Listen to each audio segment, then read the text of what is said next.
சாய் பக்தர்களுக்கு என் அன்பு வணக்கங்கள். ஓம் சாய்ராம். என் அன்பு குழந்தையே, உன் அன்பினை மதிப்பவர்களிடம் அன்பாக இரு. எந்த சூழ்நிலையிலும் அவரை விட்டு கொடுக்காதே.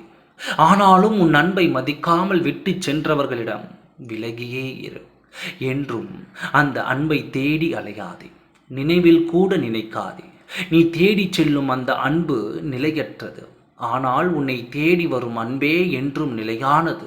என் குழந்தையே, யாருடைய கண்ணீருக்கும் நீ காரணமாகி விடாதே. ஒருவரை சிரிக்க வைப்பதற்கும் மகிழ்விப்பதற்கும் நிறைய வித்தியாசம் உள்ளது.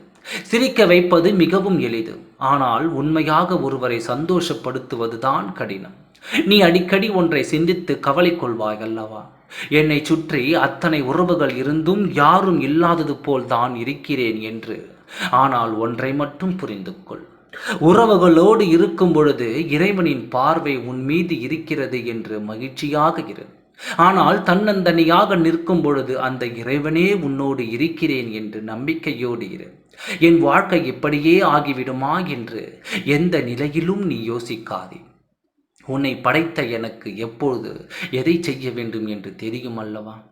என் குழந்தைக்கு எது நல்லது, அது எப்பொழுது எந்த நேரத்தில் உன்னிடம் சேர்க்க வேண்டும் என்று எனக்கு நன்றாக தெரியும். இன்று இருக்கும் இந்த நிலைமை பார்த்து நாளையும் இப்படியே இருக்கும் என்று நினைத்து விடாதே. உன் நிலைமையை மாற்ற எனக்கு ஒரு நொடி போதும். என் குழந்தையே, தேவையற்ற நினைவுகளை மனதில் கொண்டு குழப்பமான சூழ்நிலையில் இருப்பதை விட எதையும் சிந்திக்காமல் தெளிவான மனநிலையில் இருந்து விடுவது மிகவும் சிறந்ததாகும். யாரையும் ஏமாற்றும் எண்ணத்தோடு பழகாதே.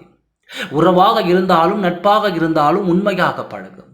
உன் நேர்மைக்கான பரிசு என்றும் உன் காலத்தில் உனக்கு துணையாக வரும். உண்மை நேர்மை எல்லாம் அழியாத சொத்துக்கள். காலம் செல்ல செல்லத்தான் அதன் மகத்துவம் என்ன என்று தெரியும். உன்னை ஒதுக்கும் இடத்திலும், உன்னை வெறுக்கும் இடத்திலும், உன் வார்த்தைகளை மதிக்கப்படாத இடத்திலும், உன் செயல்கள் போலி என்று கூறும் இடத்திலும் நீ யார் என்று யாருக்கும் நிரூபிக்க அவசியம் இல்லை. உன் மனசாட்சிக்கு நீ உண்மையாக இருந்தால் அமைதியுடன் கடந்து செல். இதுவே இவர்களுக்கு மிகப்பெரிய பதிலாக இருக்கும். சிந்தித்து செயல்படு, பொறுமையாக இரு, நடப்பது எல்லாம் நன்மைக்கே என்று. ஓம் சாய்ராம். நன்றி, வணக்கம்.